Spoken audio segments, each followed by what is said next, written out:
Hi everyone, in this video I'm going to be sharing with you one of the poorest customer service I've ever received from AT&T.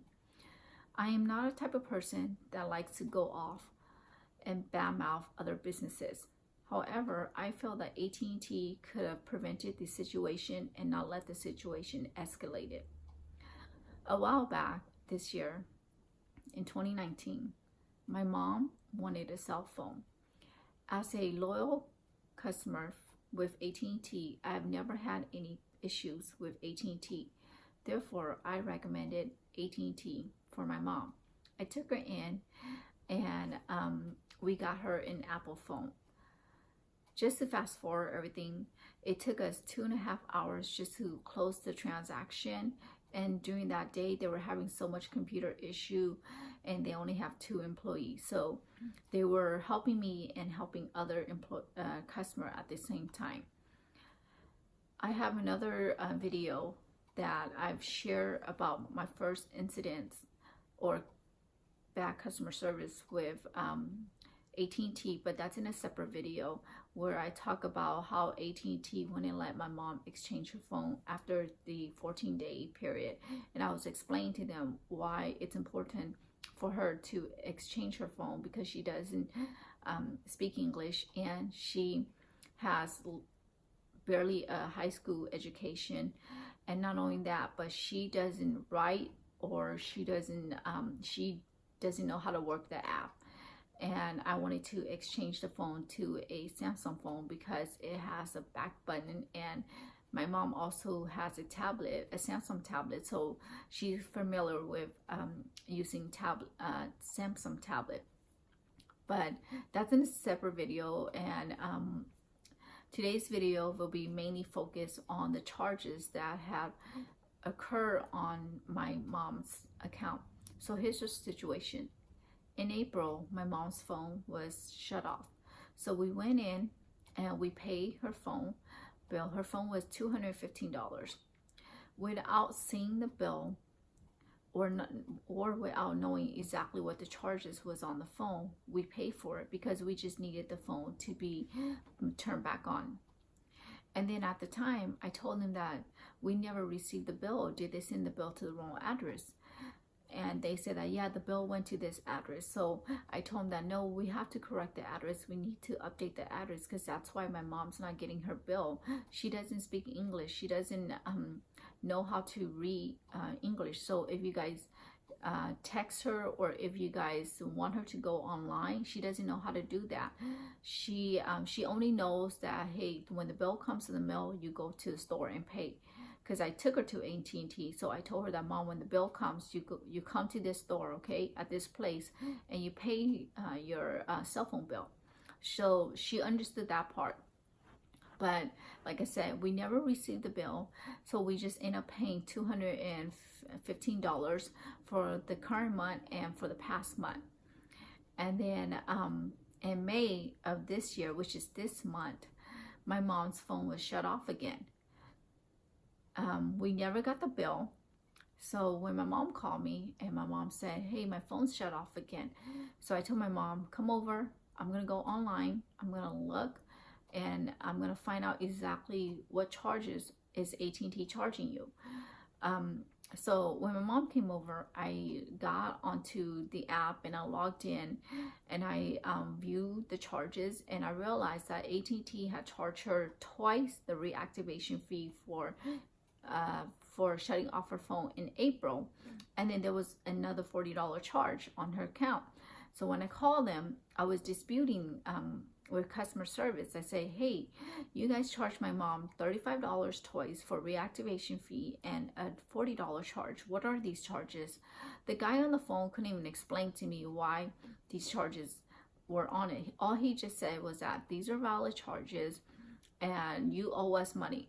You didn't pay your bill, so you need to pay us money. And I know that you already paid us the money, but I'm not gonna file a dispute, or I'm not gonna put a claim in to get you reimbursed or adjust your account. And I said, okay, here's the story. You guys typed in the wrong address, okay? So my mom never got the bill in the mail.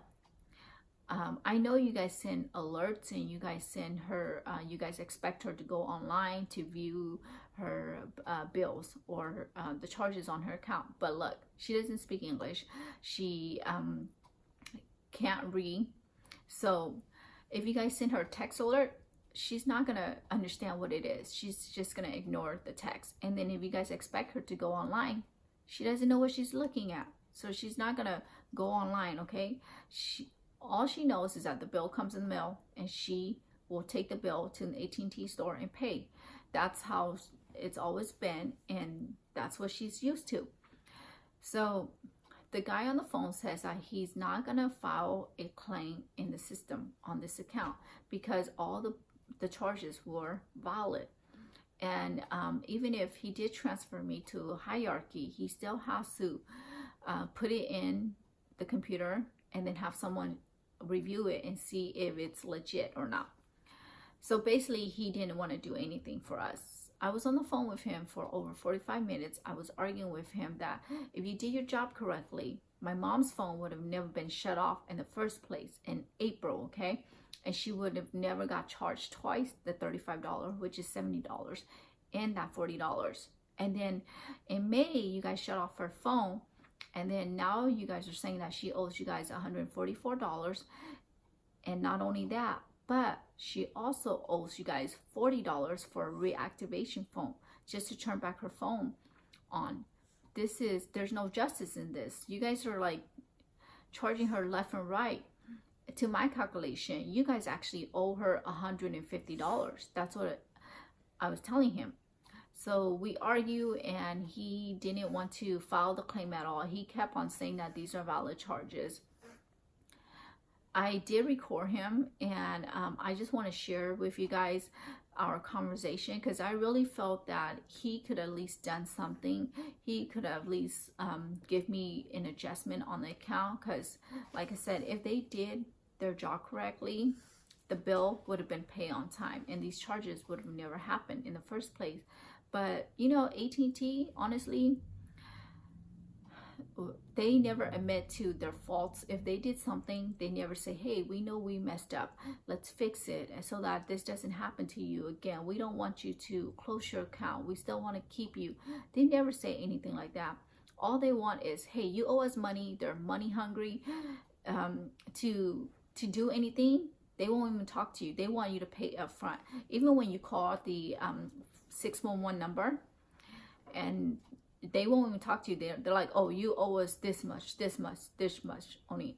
So I really felt that AT&T needs to have a better customer service instead of bouncing you around.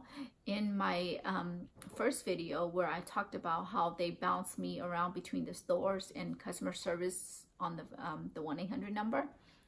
And again, in this second situation, even though they didn't bounce me around, but I feel like, because there's no point of him transferring me back and forth between different departments, because they're not gonna resolve the issue. They're not gonna do any adjustments on my account. The only thing they could say is that they're valid charges and you owe us money. This is how much you owe to bring your account back to current.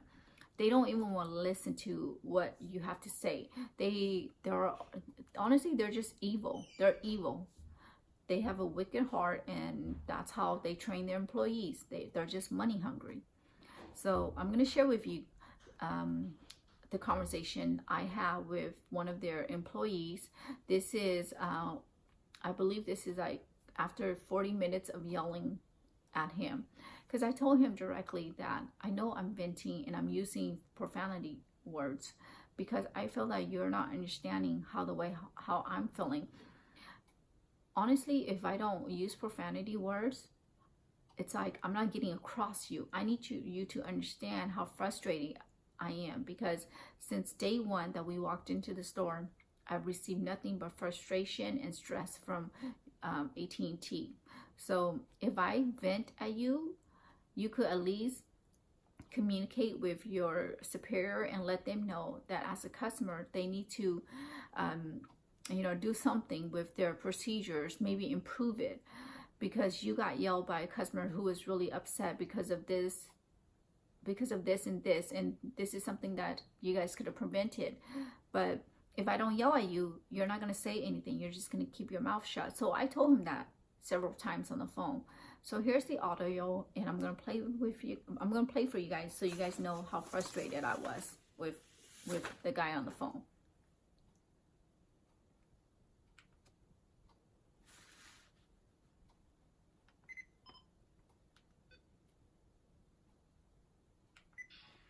Okay, so you're saying that because you guys sent text messages, you guys sent alerts on the phone, that I need to verify my information, that these are the current numbers, the current bills. If I agree to them or not, then I should notify you. Because if I didn't notify you, then these are violent charges that I'm going to be charged. Yeah, what I'm saying is that because we do provide several channels, several options, we call them self-service options, for you to avoid service interruption, for you to know, to avoid a service interruption, we have payment arrangements or extensions that can be made on your account. If you're not able to make the payment on time, it can be extended a week, a couple of weeks until you're able to pay and avoid that service interruption. For you to know exactly when you have to pay, we have the option for you to log in online, use your AT&T app, so that you can, access your account, view your bill. It tells you your account balance. It tells you when is the last day to make the payment. Everything is available for you there through those options, the AT&T app or the website. Besides that, our automated system calls you as well to let you know that you have to call back AT&T because there's something either wrong with your account or a pending balance, something like that. Messages are also sent out to you, letting you know that there is a balance pending on your account that needs to be paid. Okay, so that's why I was trying to explain to you that, look, I came into the store. I don't even know why my phone was shut off, okay? According to your salespeople, they just say, hey, your phone was shut off because you didn't pay your bills. So I said, I never got my bills. That's why I'm here in the store. I want to pay my bills.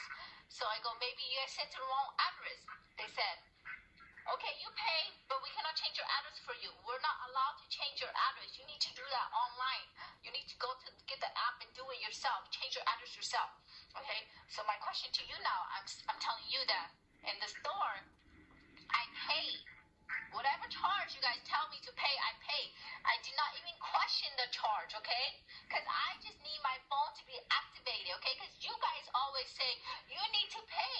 You need to pay before we can even freaking activate your damn phone. So what do? As a customer, I just fucking pay you guys without even questioning the charges on the phone, okay? So now I'm fucking questioning the charges now. Because now I'm seeing the bill because I'm logging online and I see the damn phone, all the damn charges. I'm like, why the fuck you guys charging me this for this and this? And now you're saying that was my fault, and I go, fuck no, I'm not paying you guys shit, a damn penny, because charges that I don't know what the fuck I'm being charged for, and now I know what I'm being charged. I need those charges to be adjusted, and you're saying you can't file a damn claim. See, you guys are fucking money hungry. Money hungry. AT&T fucking money hungry. And like I said, you guys gave me shit since the first day I started a contract with you guys. Nothing but shit. No customer service. Fucking money hungry. Every time I call you guys, we want money. You owe me this. You owe me this. I don't even fucking see my bill. I never question why the fuck I'm paying you guys. I just pay. As a customer, I didn't even question anything.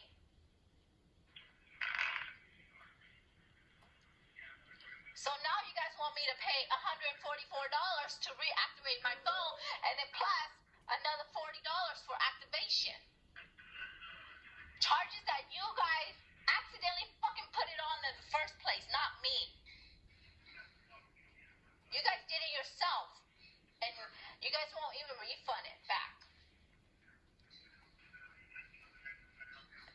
At least fucking admit to yourself that, hey, we fucked up. As a company, we fucked up. There's time we fucked up. But I know as a customer, I know how you're feeling. We'll go ahead and we'll go adjust it without having to go upper chain management or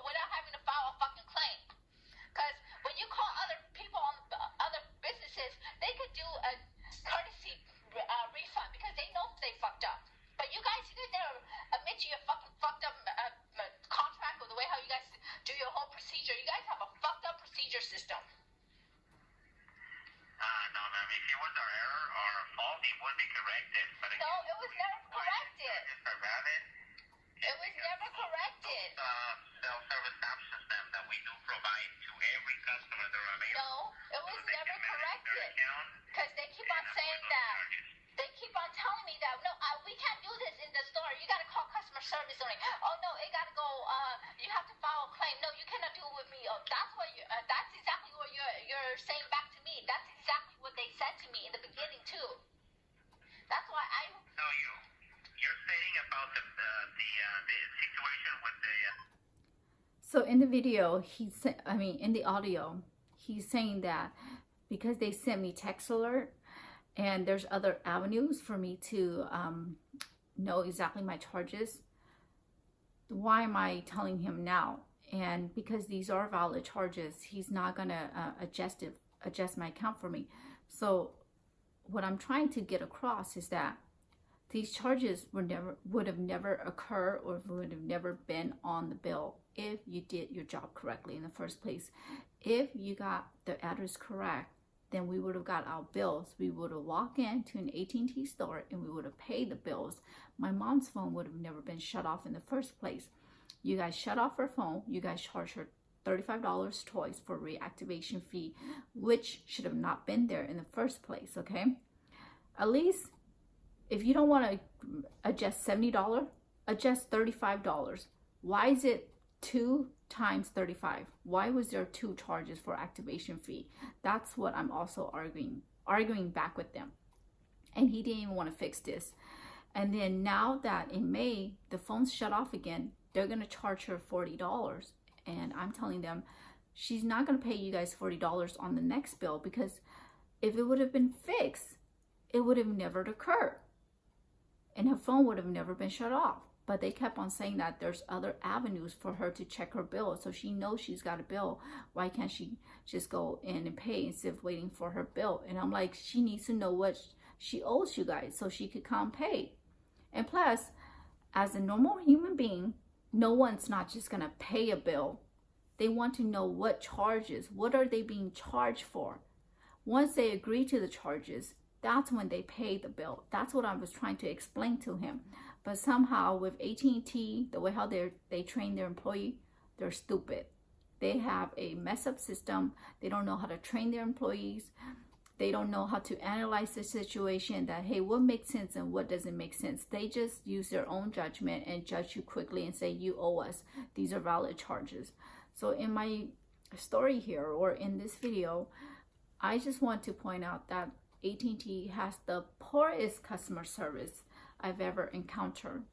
I'm going to share with you one of the experience that I received recently with Redbox. Everybody know what Redbox is. So I always rent movies, but I barely get to watch my movies. About 5 weeks ago, I rented 3 DVDs with Redbox.